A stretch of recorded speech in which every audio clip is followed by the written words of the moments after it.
Morning everybody, how you all doing? So, the country at the minute. So a lot of people describe this country as a powder keg and, you know, one spark and the whole country is going to go. It's just going to go. But I've used that analogy myself, that metaphor myself, and I don't think it describes the country as it presently is now anymore.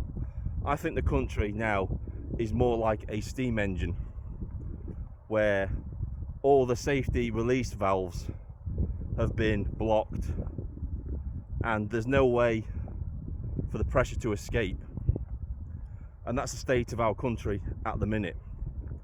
So what the government is doing with this steam engine, the country, is instead of allowing the pressure to escape via different means, they decided to double down.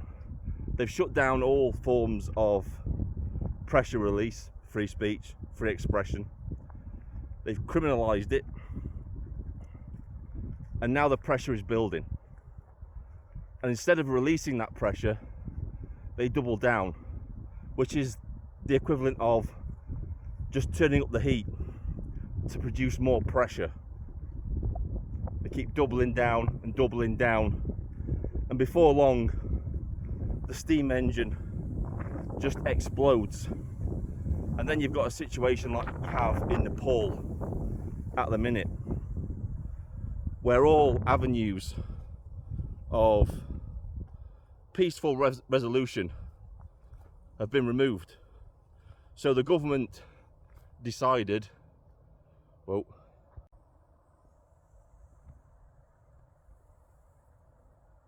deer right in front. Always happens when I start talking. They just come out of nowhere. Isn't that gorgeous? That's absolutely gorgeous. A young doe. Now, I love the British country. This is what we're fighting for. Things like this. We are fighting for our countryside. This is what we're fighting for, isn't it? That's enough of that. She's going to run away in a minute when I walk towards her. She's going to pick up my scent and she's going to go. Actually, the wind's blowing towards me, so she's probably wondering what the hell I am, because she can't scent me at the minute. Wow, yeah. Yeah, she's getting ready to run. Yeah, she's getting ready. Go on, little lady. I don't want none of you. She's just standing there looking at me. This is what I love about the English countryside. We can see stuff like this. It's amazing.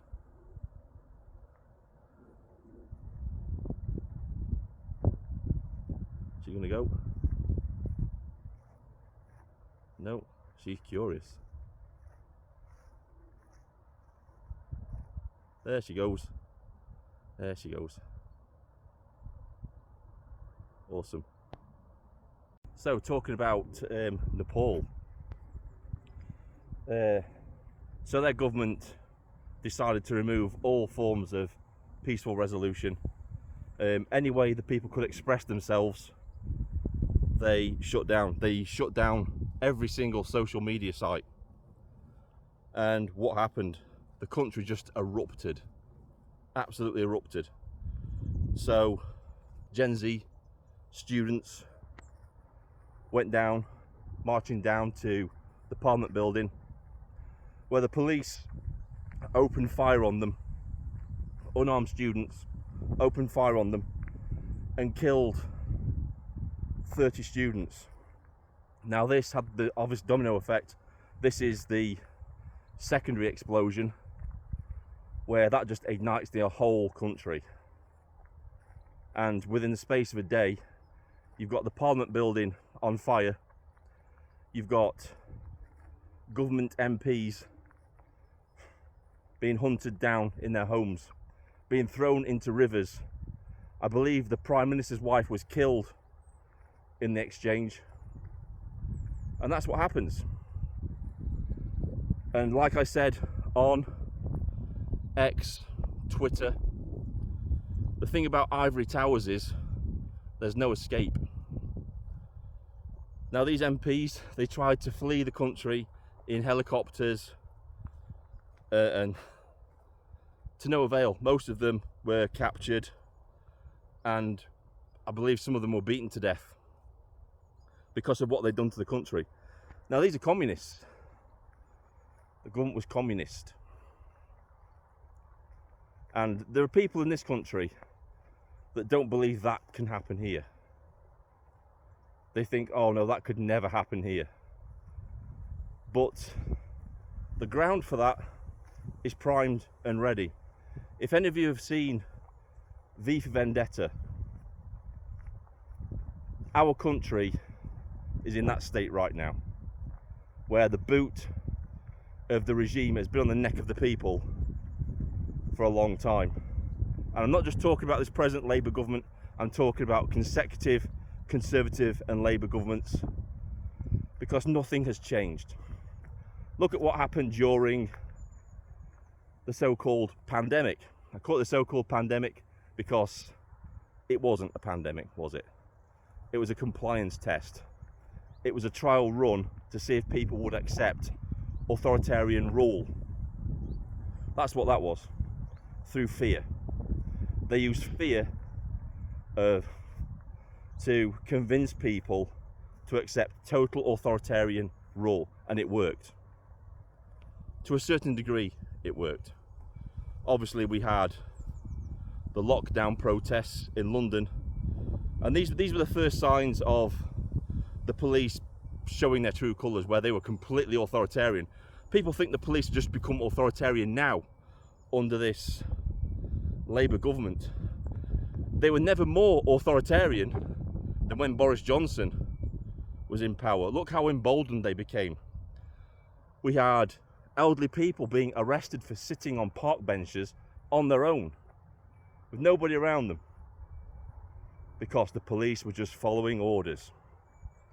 We had, in my neck of the woods in Derbyshire, we had the police spying on people with drones, flying them over the Peak District to spy on them, telling them that shaming them, saying that's not an essential journey. You shouldn't be out in the Peak District on your own with nobody around you, walking your dog. That's not an essential journey. They thought that the use of police resources, a drone, to spy on people, to shame people, was okay. So the police haven't just this minute become authoritarian. They've been like this for a very long time. And people in this country, there are certain commentators that don't believe civil war is going to happen here. I fully believe it's going to happen. I'm just observing society. I'm just observing the world around me. I've not got the rose-tinted glasses on that we're going to be all right, because we're not. We're not going to be all right. The path we're on is fully taking us towards civil unrest and civil war in this country. And I know people are going to come to the comment section and they're going to talk about political solutions. Well, let's talk about political solutions, shall we? The Reform Party, Nigel Farage. Do you truly believe that this man is going to go into Parliament and turn things round? Given the knowledge that GB News is basically the Reform Party propaganda network now, where it's banned Ben Habib and Rupert Lowe from even appearing on there, with clear links to the gentleman that owns GB News having clear links to George Soros money. Do you truly think the Reform Party is a save of this country? Because it's not. It's controlled opposition. Now, unfortunately for the smaller parties, such as Advanced, UKIP, and all the other little smaller parties, the Reform Party is a massive roadblock in your way. It's a huge roadblock. Now, given the current climate of the country, given the fact that, Nigel Farage is polling way above anybody else in the polls, it's likely that should there be a snap general election, that Reform would most likely win it, unfortunately. I know I've said contrary in the past, but it's time to be realistic about what's going to happen. Now, the Reform Party isn't going to collapse on its own. I think it's going to take one term in government to show all those patriots that think the Reform Party is their saviour, for them to be in government for one term to prove that they're not the saviour, for that roadblock of the Reform Party to be removed. Now, I know a lot of people are going to come to comments and say, well, UKIP and Advance, they might win the next general election. They've got no hope of winning the next general election. I'm sorry to burst your bubble, but this is the reality. It's the reality of things. Reform is just too big of a roadblock for smaller parties to overcome. Let's be realistic about this, right?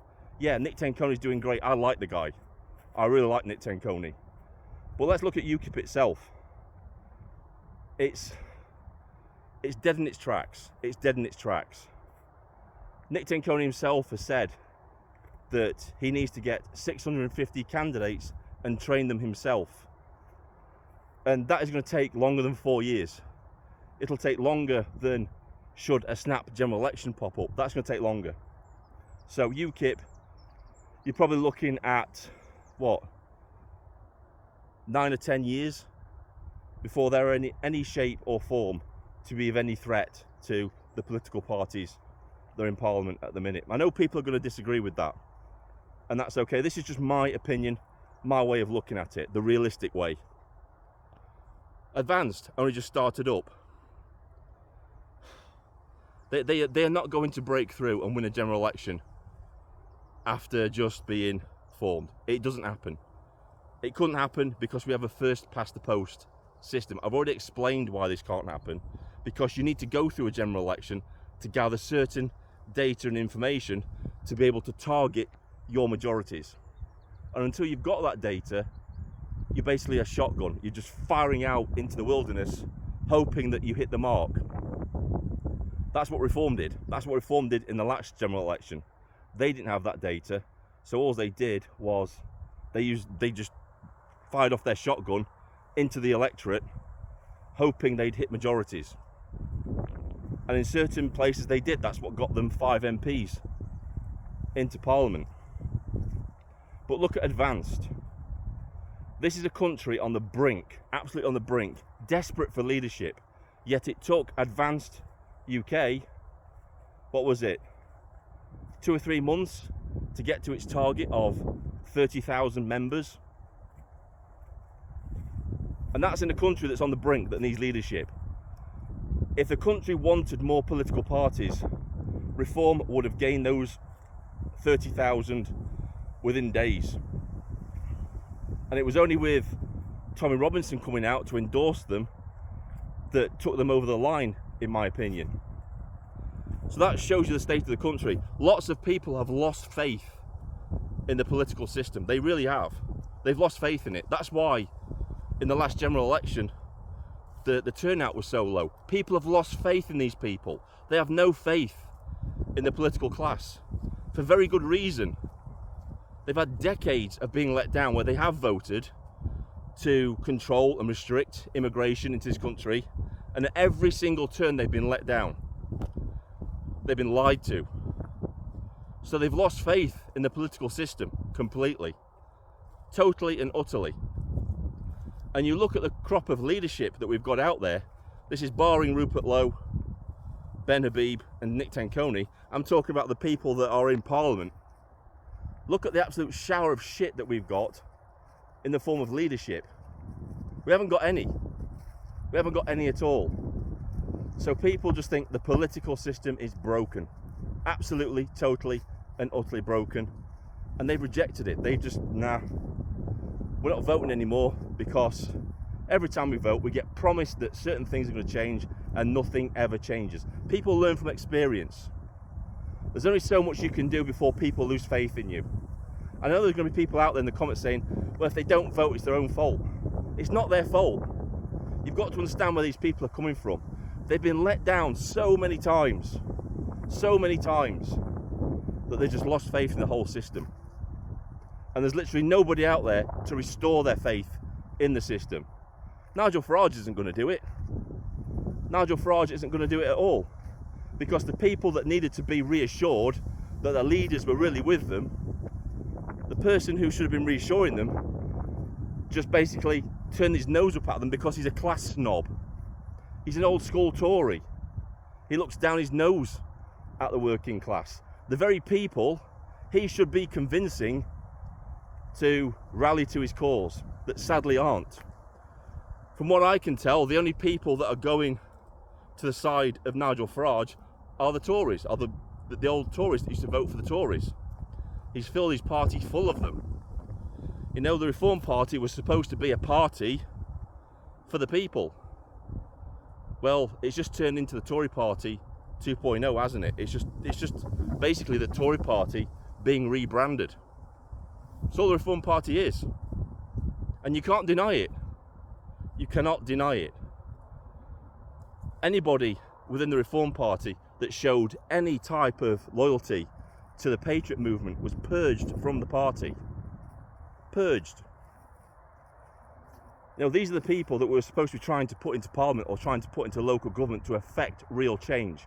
Instead, Nigel Farage has taken the same group of people that have allowed the system to stagnate over decades and given them jobs. So instead of pumping new blood into the political system, he's just rehashed and just taken the old school and put them, the career politicians, and put them back into the places of power. So the Reform Party is a massive disappointment to a lot of people, hell of a lot of people. Hence the amount of members they've lost. Members, because they're not members, they're subscribers. Not democratised the party, isn't for free speech, which is when he went before Congress in the United States, when he was talking about the free speech of the United Kingdom. And then this is where he falls. This is where he will fall every time when he's questioned about this, because he can talk about the levels of free speech that are being restricted by the Starmer regime, but then he will always be pulled up about the free speech restrictions that he's put on his own people in his own party. It's draconian. He's made people sign NDAs that they can't talk about anything within the party. He's silenced them. Branches don't have the ability to question policy. The Reform Party is not the answer. It's controlled opposition. And it's going to take them to be in a term of government and deliver absolutely nothing and just be more of the same like we've had over the past few decades for people to realise it.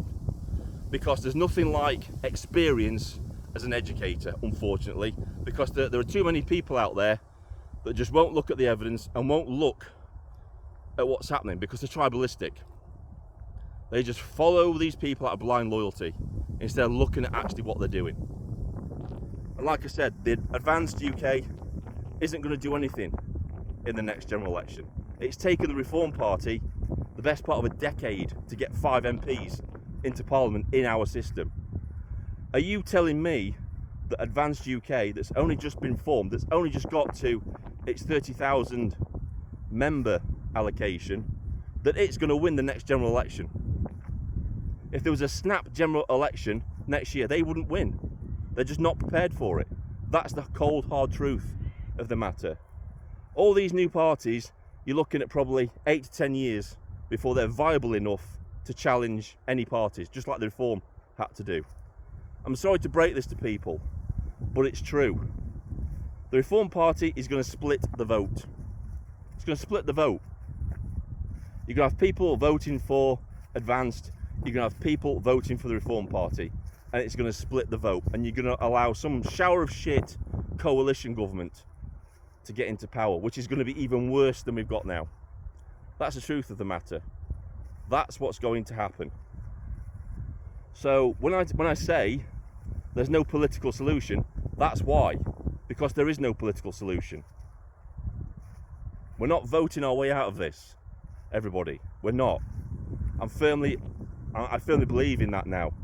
We are on course to be like Nepal. Of course, Nepal is the worst case scenario. It really is. It's the worst case scenario for everything. Now, what would a civil war look like in this country? Because we've had lots of speculation about this from different political people that have never been to war, that have never been in it, understood it, or anything like that.